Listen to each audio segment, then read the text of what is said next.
Halo, Assalamualaikum warahmatullahi wabarakatuh. Kembali lagi bersama saya Dini Syarifah Sani, dan ini adalah bagian ketiga dari workshop game yang dipersembahkan oleh UKM Creation dan FT Unsur. Nah, untuk bagian ketiga ini kita akan menggerakkan player, yaitu input UI. Oke, jadi di video sebelumnya itu kan sudah dibahas tentang bagaimana membuat scene, kemudian bagaimana setting Windows ya. Nah, di sini sekarang kita akan mulai dengan input player. Nah, input player ini adalah bagaimana menggerakkan player dengan menggunakan input. Nah, karena di sini kita ini menggunakan komputer, jadi inputnya adalah dengan menggunakan keyboard ya. Nah, di sini ya, kita masuk terlebih dahulu pada scene si player. Jadi ada player.tscn, kita masuk dulu ke scene tersebut. Oke. Nah, setelah masuk ke scene tersebut, oke. Nah, di sini kan ada player, ada armaturnya, ada skeletonnya. Ya, nah, boba ini adalah nama dari si si blendernya. Ya. Oke. Nah, di sini kita tambahkan ya add child node, yang mana di sini adalah area. Nah, jadi di sini area itu adalah termasuk pada collision object. Nah, collision object ini adalah objek yang dapat bertubrukan gitu ya dengan objek lainnya. Jadi dia dapat mendeteksi tubrukan dengan objek lainnya gitu ya. Oke, kita create terlebih dahulu. Nah, nanti sudah ada seperti ini. Nah, sampai sini saja belum bisa karena kita membutuhkan collisionnya ya. Nah, jadi di sini kalau misalnya kita lihat di sini ada collision polygon, ada collision shape. Nah, di sini saya memilihnya collision shape ya. Sebenarnya tidak terlalu beda ya, tapi di sini saya pilih collision shape saja. Oke, nah di sini sudah ada collision shape-nya adalah ini. Nah ini adalah jadi seluruhan player itu kalau misalnya kita lihat di sini ya. Oke, kalau misalnya dilihat di si layarnya, di lembar kerjanya itu ada semacam kubus. Nah, ini adalah panjang dari si playernya. Nah, ini kan terlalu panjang ya. Kenapa ya? Karena di sini ada yang kejauhan gitu. Jadi yang pasti kan ini bentuknya adalah grup ya. Nih, player ini adalah grup. Nah, kita lihat mungkin masih ada lagi. Oke, atau kalau tidak, si babanya nih kita simpan di tengah juga ya. Oke, skeletonnya, nah area ini juga kita simpan di tengah. Oke, nah jadi kalau kita lihat dia cuma sebesar ini saja gitu ya. Nah, untuk areanya ya, di sini kan ada collision shape-nya. Nah, di sini di samping itu ada inspektor. Inspektor itu semacam propertiesnya dari si objek yang kita gunakan gitu. Nah, di sini si shape-nya itu kita ubah saja. Ini sebenarnya ada beberapa, ini terserah sih sebenarnya ya, sesuai dengan kebutuhan. Jadi nanti ini kan si collision itu kan, jadi dia itu tadi mendeteksi tubrukan. Nah, tubrukannya itu kan berarti dia harus punya wilayah sendiri. Nah, untuk wilayahnya sendiri itu kita membentuk gitu. Kita membuat bentuknya seperti apa. Di sini ada beberapa, ada box, kapsul dan sebagainya. Nah, ini tergantung kebutuhan sih maunya seperti apa, tapi sebenarnya tidak ada bedanya pada sintak dan sebagainya gitu. Hanya pada bentuknya saja. Maka di sini misalnya saya pilihnya yang box shapes. Nah, ketika diklik box shapes, maka di sini lihat ada yang berbentuk box ya. Nah, jadi inilah yang akan mendeteksi tubrukan gitu ya. Jadi misalnya gini, nanti ada benda nih ke kepalanya. Kepalanya tidak akan mendeteksi tubrukan. Kenapa? Ya, karena si boxnya itu hanya sampai di si bagian perutnya saja gitu ya. Makanya untuk collision ini sangat penting untuk di set sedemikian rupa sehingga nanti itu akan berpengaruh terhadap gamenya kita gitu ya. Jadi jangan sampai kok ini nggak bisa kedeteksi ya tubrukannya. Nah, mungkin si collision shape-nya itu tidak sesuai bentuknya gitu ya. Oke, kalau sudah seperti ini jangan lupa untuk di save. Nah, setelah itu yang dilakukan adalah kita membuat sintak ya, atau membuat kode untuk si playernya. Jadi tadi supaya bisa ke kanan dan ke kiri, ke atas dan ke bawah ya. Nah, di sini kita klik yang di atas ini ada attach a new or exiting script. Jadi kita bisa menambahkan script atau kode baru atau yang sudah ada gitu, kita masukkan lagi. Oke, nah di sini ada beberapa pilihan language-nya atau bahasanya. Ada native, ada GDScript, C#, Visual Script. Sebenarnya ini tergantung dari kebiasaan dan memang bisanya apa gitu ya. Nah, di sini saya memilih yang GDScript. Jadi kita akan belajar dengan menggunakan bahasa bawaannya ya, bahasa GD ya atau Godot. Nah, jadi nanti di sini petnya di mana, disimpan di mana. Nah, supaya lebih rapi lagi, saya keluarkan lagi ya, bukan keluarkan, saya masuk lagi ke si res. Jadi di sini ada aset, ada scene, tadi ada folder yang sudah kita buat. Saya buat lagi satu lagi, itu namanya adalah script ya. Jadi ini perkumpulan dari script-script. Nah, ini adalah player GD. Jadi ingat ya, kalau misalnya scene itu belakangnya adalah TSCN, sedangkan kalau untuk yang script itu belakangnya adalah GD ya, alias Godot gitu. Nah, oke, di open. Nah, terus di create. Nah, ini sudah ada ya. Nah, ini kita bisa hapus dulu saja ya. Kita bisa hapus dulu saja seperti ini. Jadi hanya extend spatial saja gitu ya. Oke. Nah, atau kalau enggak kita hapus saja ya, karena kita tidak menggunakan spasial juga. Oke. Nah, yang pertama itu adalah kita masukkan jadi extend kinematic body ya. Oke, karena di sini kita ini kan menggunakan 3 dimensi ya, berarti harus yang kinematic body, jangan yang 2 dimensi. Jadi itu akan ada bedanya. Jadi kalau misal kita nanti mau membangun yang 2 dimensi, itu belakangnya ada 2D-2D-nya gitu, jadi 2D 2D. Nah, kalau misalnya yang 3 dimensi itu tidak ada ya.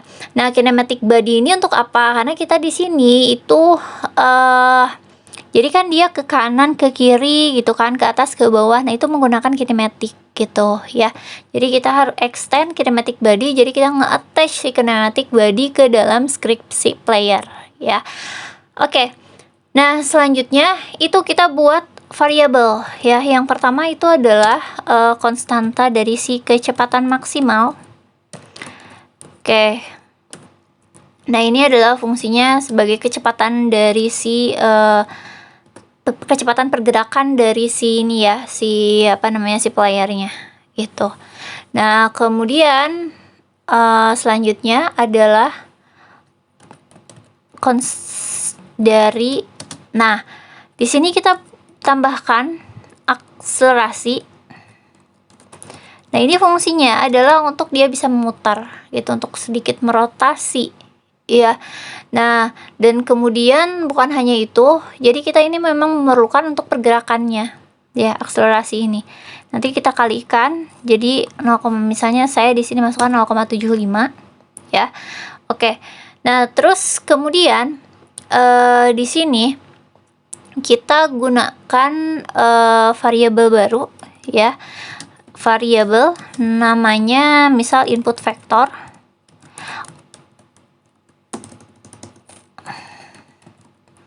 Nah, kemudian si input vector ini dia adalah vektor 3. Nah, di sini kalau misalnya vektor 2 itu hanya X dan Y, sedangkan vektor 3 itu X, Y, dan Z gitu. Karena kita ini kan sebenarnya untuk 3 dimensi ya, maka menggunakannya X, Y, Z gitu. Kalau untuk 2 dimensi, vektor 2 saja juga sudah cukup gitu ya. Jadi vektor input vektor itu adalah sebuah vektor 3 ya, dan isinya kosong ya.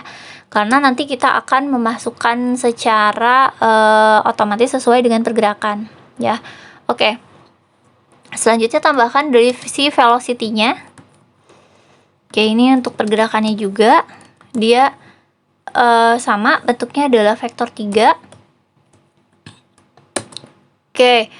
Nah, selanjutnya di sini adalah kita membuat functionnya. Functionnya adalah function basic process. Nah, ini adalah proses. Jadi function basic process ini adalah jadi si fisiknya si player atau si objek itu bisa ngapain aja gitu di sini gitu. Jadi karena kita bisa bergerak ke kanan ke kiri, maka harus di sini gitu ditulisnya ya. Jadi karena ini adalah bawaan ya, jadi kita tinggal langsung aja isi. Oke, nah untuk yang si Godot ini mungkin kalau misalnya rekan-rekan di sini selalu menggunakan semikolon, mungkin sudah terbiasa ya dengan coding yang di belakangnya tuh ada semikolon atau titik koma gitu. Nah, sedangkan untuk di Godot sendiri itu tidak ada titik koma gitu. Karena Godot ini hampir-hampir mirip dengan Python ya. Jadi dia tidak ada titik koma, makanya ketika mau membuat program ya itu harus betul gitu ya. Jadi dia ini lurusnya dengan siapa gitu. Jadi misalnya yang ada dalam function ini siapa, maka dia harus menjorok ke dalam gitu. Jadi menjorok sekali, 2 kali itu sangat berpengaruh kepada si si codingnya gitu. Jadi ini harus sangat diperhatikan itu ya. Oke, kita lanjut. Di sini kita masukkan input vektor yang tadi sudah dibuat ya. Di sini yang vektor 3. Input vektor dot x ya, jadi si x-nya itu berarti kalau x kan ke kiri ke kanan ya, ke kiri ke kanan. Itu kita tulis di sini input dot get action strength. Nah, di sini sudah ada. Nah, di sini itu adalah UI. Nah, UI di sini itu adalah keyboard yang terbiasa untuk menjadikan untuk menjadi input ya. Nah, di sini kita gunakan untuk X, jadi kita gunakan yang pertama write dulu. Oke, write min input dot get action strength juga. Nah, yang mana di sini diisi oleh si left gitu ya. Jadi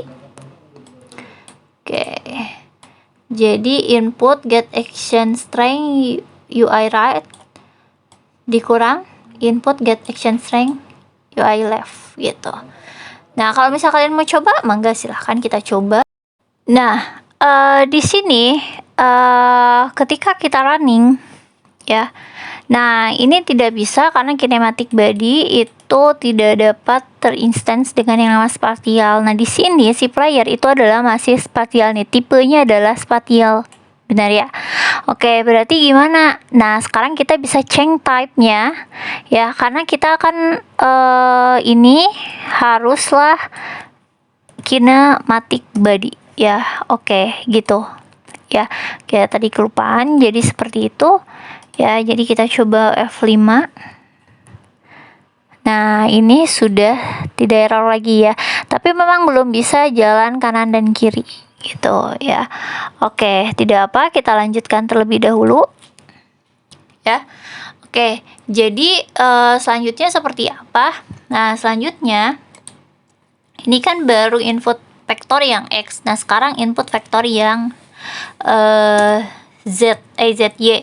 Nah, kenapa Z ini tidak perlu? Karena kan sebenarnya gerakannya itu yang kita perlukan adalah ke kanan, ke kiri, ke atas, ke bawah gitu. Sedangkan Z itu adalah ke depan dan ke belakang gitu. Jadi karena tidak perlu, karena pergerakannya tidak perlu gitu di game ya. Nah, berarti ini karena kita perlunya ke atas dan ke bawah, berarti sama dengan yang di atas ya. Jadi input dot get action strength. Nah, berarti di sini adalah UI up dikurangi input dot get action strength, dan ini UI-nya UI down gitu ya. Oke, terus di sini input vektor itu sama dengan input vector dot normalize ya. Oke. Kemudian di sini kita set velocity-nya. Jadi velocity dot x itu sama dengan move toward. Oke, di sini velocity dot x terus dikurangi input vector dot x dikali kecepatan maksimal, kemudian untuk deltanya itu adalah akselerasi. Oke, nah sama sebenarnya untuk velocity yang y juga ya, jadi kita tinggal kopas saja ya. Jadi kita kopas di sini paste. Nah, berarti ini velocity-nya kita ganti ke y. Oke, move toward, terus velocity-nya juga ini y. Input vektornya kita ubah juga menjadi y gitu. Untuk yang lainnya tidak perlu diubah. Oke. Nah, di sini jadi ketika misalnya dia up atau down, kita coba untuk membuat dia menjadi agak sedikit rotasi itu. Jadi ada gerakan. Jadi rotasi. Oke, rotation degree-nya. Oke, nah untuk si degree-nya itu si x itu adalah misalnya velocity dot y per 2 ya, kemudian rotation degree untuk si y itu adalah negatif velocity dot x per 2. Nah, terus satu lagi adalah rotation degree untuk si z itu adalah velocity dot x kali 2 itu ya. Oke, kemudian move and slide ya.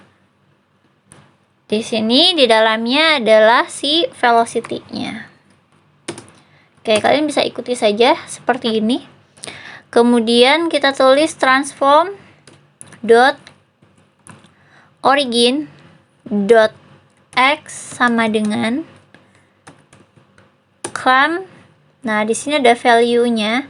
Jadi berapakah nilainya? Di sini transform dot origin dot x. Nah, ini kita coba dulu. Jadi ini adalah batas. Nah, ini adalah apa? Jadi ini adalah batas dia ini bisa geraknya gimana gitu ya. Atau kalau enggak, supaya lebih ini saya komenkan dulu supaya terlihat seperti apa bedanya gitu ya. Oke, nah bisa dilihat. Nah, ini sudah ada. Nah, tapi kemana dia ya? Oke, jadi dia terlalu cepat. Oke, tuh ya. Nah, ini kan kalau misalnya kita ke bawah, dia ke bawah gitu. Tidak ada batasannya. Nah, makanya kenapa kita perlu batas ya. Jadi ini sudah bisa bergerak tapi belum ada pembatasnya. Nah, di sini saya sudah sedikit menghitung ya. Jadi ini batasannya sampai min 5 ya. Atau kalian mau eksplorasi sendiri, mangga silahkan.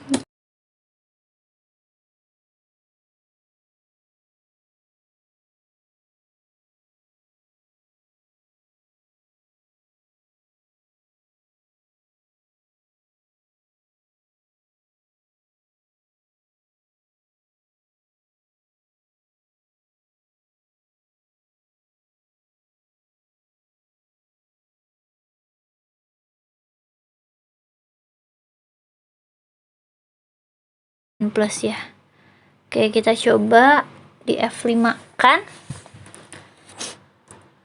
Oh, ini masih nih. Oh, kalau misalnya masih seperti itu, kemungkinan si ininya terlalu besar ya. Oke, untuk mengatur seperti ini agak cukup lama ya, untuk menemukan yang sesuai dengan keinginan kita gitu Ya, oke.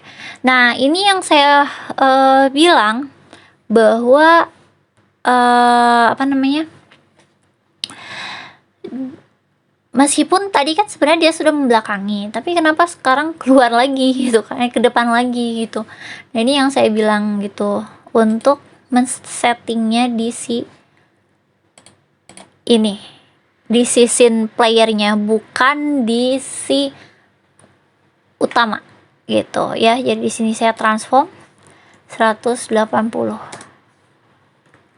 ya, F5. Oh, sorry. Ini harusnya di bagian, nah,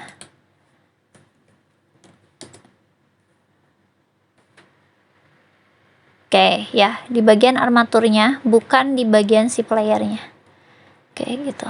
Nah, ini sudah mulai bisa bergerak sana ke sini dengan pembatasan yang ada gitu ya. Jadi ini untuk input UI-nya sampai di sini, dan kita akan mulai dan di video selanjutnya adalah bagaimana menduplikasi donat. Jadi nanti donat itu bergerak dari arah depannya si player ya. Nanti akan muncul beberapa donat atau banyak, endless, tidak ada akhir, ke menuju si player ya. Oke, sampai jumpa di video selanjutnya. Assalamualaikum warahmatullahi wabarakatuh.